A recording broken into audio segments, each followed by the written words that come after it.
Ahora vamos a pasar a la tercera. Siento ir corriendo esto, parece que es que... Gracias.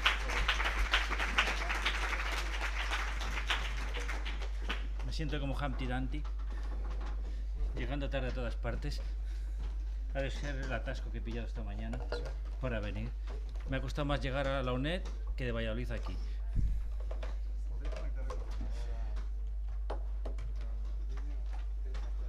Ahí tienes una toma. Bueno, pues mientras que Alejandro va haciendo las conexiones, esperando que no fallen, tengo el placer de presentaros a Alejandro Villa Platas, Jesús Javier Rodríguez Sala y Ramón Muñeco García. Vienen de la Universidad Miguel Hernández, allá en Alicante, Elche, que nos van a hablar de la... Son informáticos. Este grupo son informáticos, no son ni filólogos ni son lingüistas. Y lo sé porque Alejandro Villa para mí era un nombre en un artículo sobre la Biblioteca Miguel de Cervantes. Hasta que este verano lo conocí dando aquí el curso de... Él no me conocía a mí, yo estaba al otro lado del cable, viendo las películas y los vídeos en casa, cómodamente en mi piscina, mientras que aquí luchaban con el ordenador, ¿o no? Que nos van a hablar de la construcción de una base de datos y un repositorio de documentos de investigación para el proyecto TRACE. ¿O Correcto, TRACE. Vale. TRACE porque viene de traducción y censura. Este proyecto está relacionado, es parte de un proyecto más grande que se llama el proyecto TRACE, que quiere decir, o viene por traducción bajo censura o traducción durante la censura. Es un proyecto que incluye investigadores de varios grupos y que se dedica a la investigación de la traducción y la censura a través de varios géneros y combinaciones de lenguajes en español desde 1939 al 85. Ese es el marco en el que se engloba. Este proyecto solicitó un proyecto nacional en la convocatoria de 2012 y está integrado ahora como proyecto coordinado entre 4 universidades, la de León, Cantabria, País Vasco y la de Elche, que es la que representa. Bien, el grupo de Elche, que le llamamos Traces of Tools, se dedica al desarrollo de herramientas para los demás grupos relacionadas con esto, con el análisis contrastivo de textos. Trabajamos intensamente con XML, con codificación TEI, con memorias de traducción, y también hacemos, dentro del coordinado de 4 grupos cumplimos la función de, por un lado, dar soporte a los otros subproyectos y, por otro lado, hacer nuestra propia investigación que va más orientada a la minería de datos, minería de textos, estilometría y visualización. Así que tenemos 3 líneas de trabajo en este proyecto: la base de datos de TRACE, que es lo que vamos a presentar ahora, que es la implementación de una base de datos y repositorio de documentos orientados a la investigación, que va a ser usado principalmente por el Grupo de León, entre el cual hay 4 participantes por allí atrás. Luego herramientas de alineación de textos que tratamos de automatizar, y minería de textos, estilometría y visualización, que es otra de las líneas de trabajo.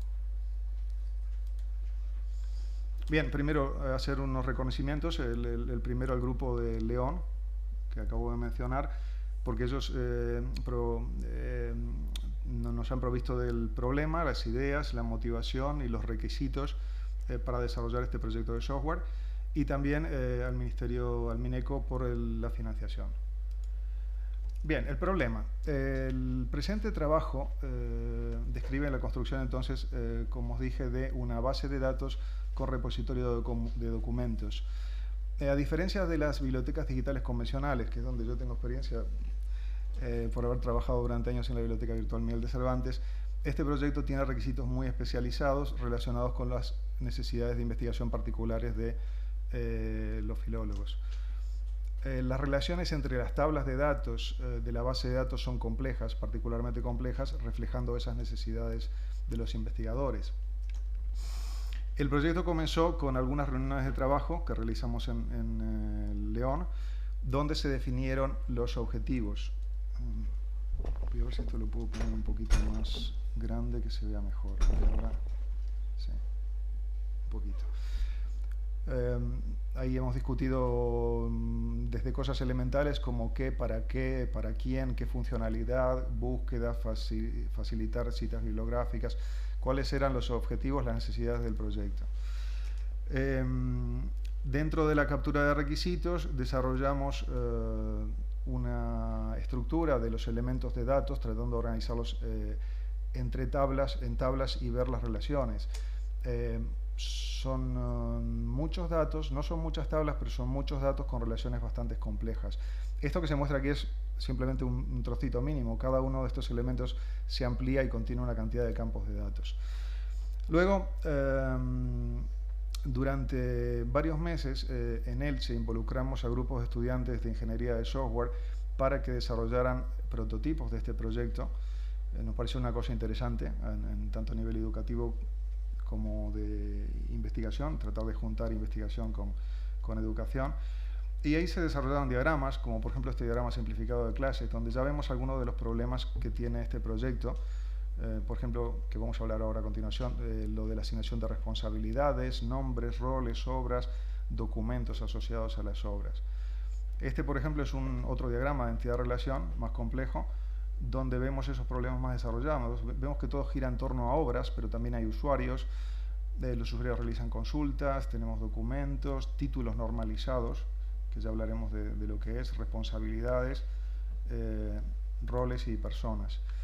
Se hicieron también diagramas de navegación para ver diferentes formas de navegar o consultar o mostrar la información.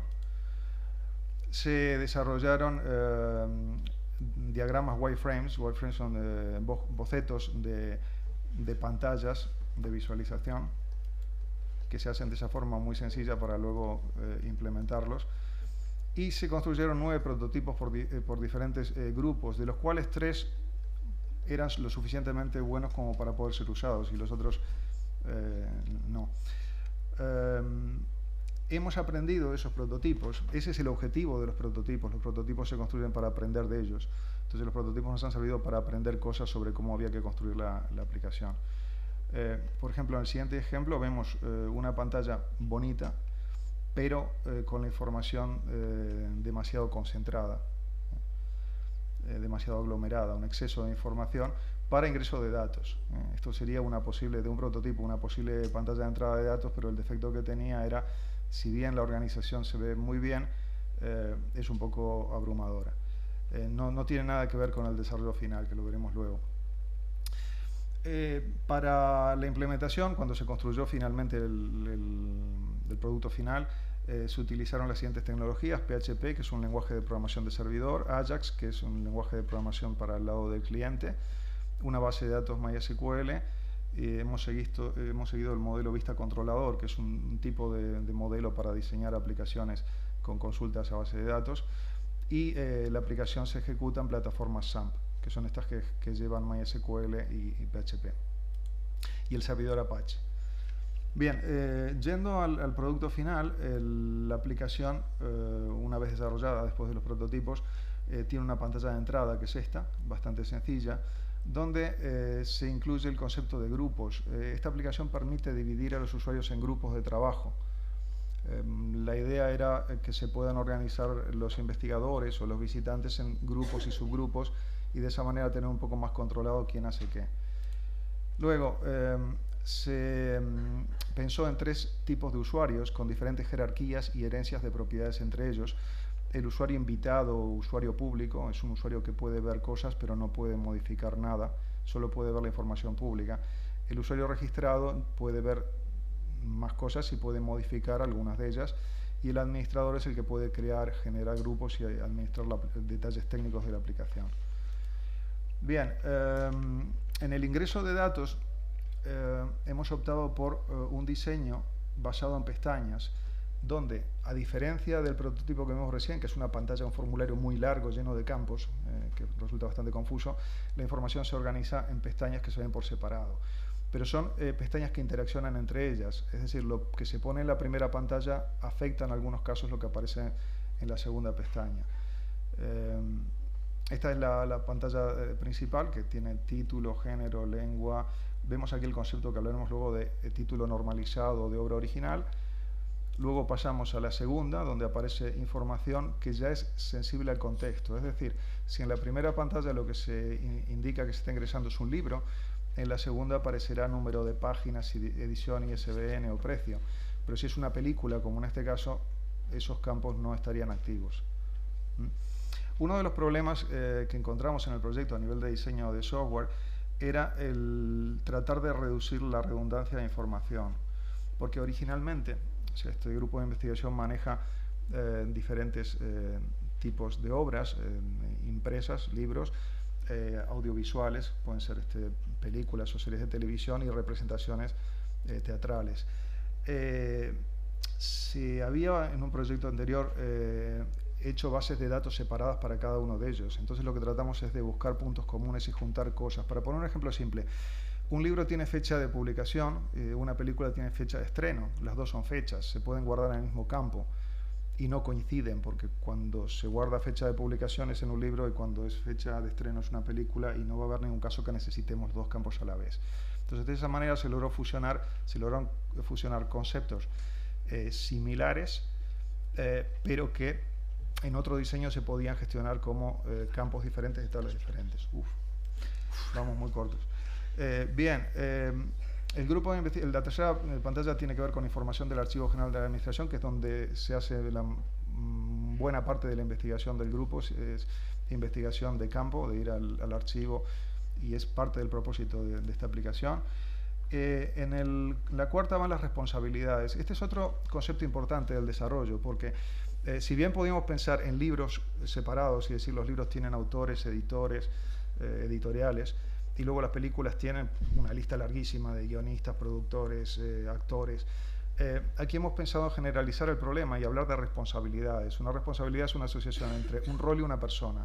Los roles se pueden agregar. Esto nos permite tener total versatilidad a la hora de agregar nuevas responsabilidades. Podemos crear guionistas, especialistas en efectos especiales. Entonces, dependiendo de la obra que sea, creamos nuevos roles y asignamos personas. Es una forma genérica de resolver el problema. En vez de hacer campos fijos, en formularios fijos que tengan solamente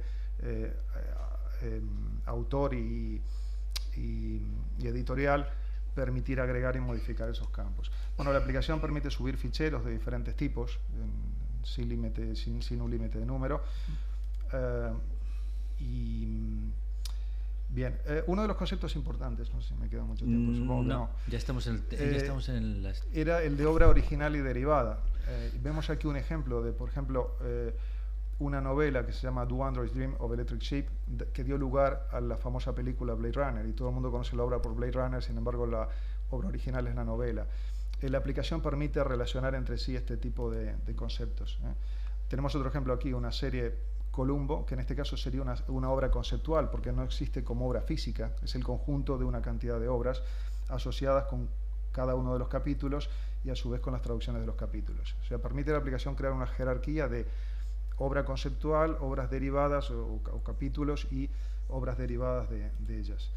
Otro concepto es el de nombre normalizado, que permite hacer una búsqueda como Blade Runner y encontrar la novela Do Androids Dream of Electric Sheep, cuyo título no saldría en una búsqueda si no estuviera esa relación a través de un título normalizado. Bien, aquí tenemos el ejemplo, ¿no? Esta obra está asociada con el título normalizado Blade Runner. Bien, en las búsquedas también se permite agregar campos, con lo cual se pueden hacer búsquedas con cualquier número de campos. En este caso buscamos obra original que contenga la palabra ship, lengua inglés, género ciencia ficción, y nos da el resultado. O sea, no son búsquedas restringidas a 3 o 4 campos, sino que se pueden agregar campos y hacer búsquedas muy complejas. Conclusiones. Sí, me temo. Yo sé que estabais esperando eso. Lo más interesante desde nuestro punto de vista de la experiencia fue precisamente la experiencia ganada de tratar de pasar de nuestra experiencia previa de bibliotecas digitales a un repositorio o una biblioteca digital especializada en investigación. Lo más interesante tal vez fue el cross-feedback, la interacción con los investigadores de humanidades para poder delinear los aspectos, llegar a soluciones de compromiso que solucionen nuestra visión de informáticos y la adapten a los problemas de humanidades. También el involucrar a los estudiantes en las primeras fases fue muy interesante por aquello que dije de poder fusionar investigación con docencia. Varios grupos han participado en un entorno que fue muy creativo de discusión y de aportación de ideas, y se construyeron esta cantidad de prototipos de los cuales hemos aprendido. Como trabajo futuro, y esto lo están llevando a cabo en León, es la migración de los datos antiguos. Antiguamente la situación era, si se quiere, un poco caótica, sin intención de criticar, porque cada investigador tenía su base de datos, que era similar a la de los demás, pero con pequeñas variantes propias de su investigación particular. Entonces no coinciden exactamente, y esas bases de datos hay que migrarlas para poder cargar el repositorio central colaborativo. Y eso es un trabajo importante, que tiene su dificultad. Y eso es todo. Muchas gracias. Gracias, Alejandro. Mira que hemos corrido y hemos perdido el tiempo. Y siempre ocurre. Yo no tengo preguntas. Sí tengo muchas. A mí se me están ocurriendo que esto puede valer para muchas más cosas. También para estudiar los problemas de traducción, porque habrá habido varias traducciones de la misma obra y los de lengua pues podrán darle caña a las traducciones y todo eso. Pero dejo al público, a los asistentes, si tienen alguna pregunta, aunque es muy técnico lo que ha hablado. Sí, los has matado, Alejandro. Esto de computadoras y los de letras. Allí.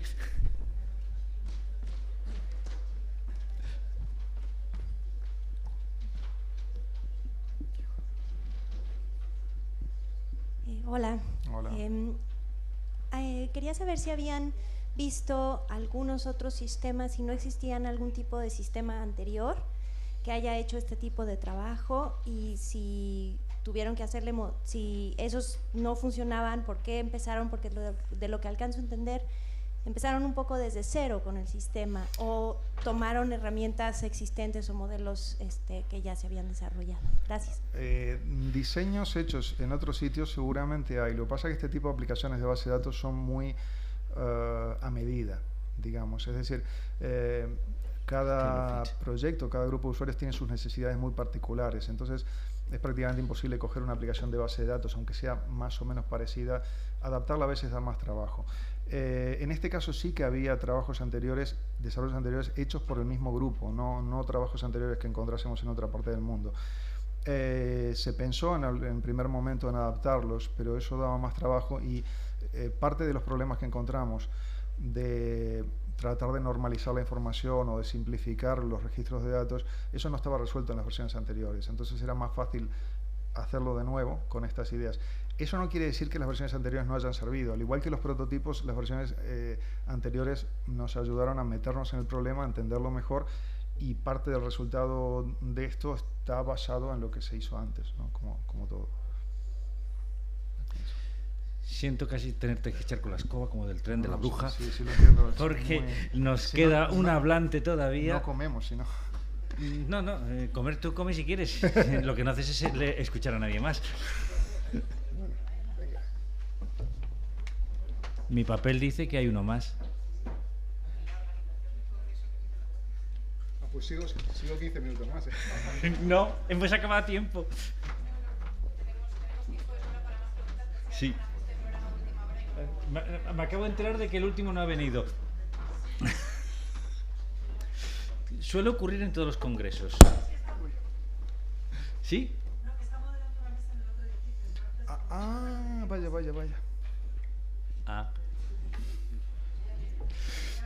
Que ya viene, entonces. ¿Videoconferencia? No, de todas formas, si quieren hacer alguna pregunta más sobre esto. Si tenéis alguna pregunta más sobre esta base de datos. Alejandro. ¿Qué es cazador de androides? ¿Cómo haces? A ver, no sé si entendí la pregunta, pero quedaron algunas cosas que... No, porque el Blade Runner, el Ship es el libro, el artículo del Sí. el Blade Runner en inglés, pero en castellano se llama Cazador de androides. Sí, el libro. No, la película. La película que es Blade Runner. Claro. Sí. ¿Y cómo la buscan también en otros idiomas o no? No, así como está el sistema, no, pero si hay un doblaje o una versión derivada, o sea, si se ingresa en el sistema Cazador de Androides, sí que la va a buscar. Ahora, en ese caso, Cazador de Androides tendría como título normalizado Blade Runner. El título normalizado puede ser cualquier cosa. Esto es una vieja idea de la biblioteca y aprendido de los bibliotecarios, ¿no? El título normalizado es un título que se toma como forma uniforme, de manera uniforme de localizar una obra. Es como aquello de el Don Quijote de la Mancha, el ingenioso hidalgo Don Quijote de la Mancha. Y pasa lo mismo con los nombres de autor. No lo mencioné aquí, pero es el mismo problema. Leopoldo Alas, Clarín. Claro, tenemos que poder hacer una búsqueda y localizar o a la persona o a la obra a pesar de que tenga diferentes nombres. Por eso lo del título normalizado. Sí. En estas imágenes que no tuve mucho tiempo de mostrar, lo que se trataba de contar era eso, ¿no? La relación que hay entre título normalizado, obra original. Por ejemplo, la novela es la obra original, en este caso el Do Androids Dream of Electric Sheep, mientras que la película Blade Runner tiene a la novela como obra original, y había una segunda versión de la película, que era la Director's Cut, que es una reedición de la primera con algunas escenas más, que también está bajo el título normalizado de Blade Runner, y como obra original sigue teniendo la novela, ¿no? Esa es la forma de definirlo. Cada una tiene su fecha. Esta es del 92, la película anterior es de 10 años antes y la novela es del año 68. Sí, esa es la forma como se establecen esas relaciones. También vemos que en el caso de la novela tenemos como responsabilidades editorial y autor, editorial Doubleday y autor Philip K. Dick. Y en la película tenemos guionista, actor, productor, director, actor, y podemos agregar muchas más. Entonces buscó una solución donde con ese concepto genérico de responsabilidades, en vez de poner actor, director, productor, el concepto genérico de responsabilidades, podemos crear cualquier rol y a ese rol asociarle personas. Incluso la misma persona puede cumplir diferentes roles. Es decir, Harrison Ford puede aparecer en una película como actor y en otra como productor o como director. Sin embargo, la persona es la misma y tendrá su nombre normalizado, ¿no? Son relaciones de datos un poco complejas. Esa es la visión de los informáticos. Por eso lo interesante de este proyecto es el trabajo conjunto entre informáticos y humanistas y tratar un problema que es básicamente de humanidades con criterios que son orientados o pensados más para ordenadores y bases de datos. Es eso. Alejandro, muchísimas gracias. ¿Alguna pregunta más? No, pues entonces muchas gracias a todos los comunicantes. Hemos acabado en tiempo. Siento haber metido tanta bulla o tanta prisa a todos los comunicantes. Muchas gracias. Continuamos creo que a las 3.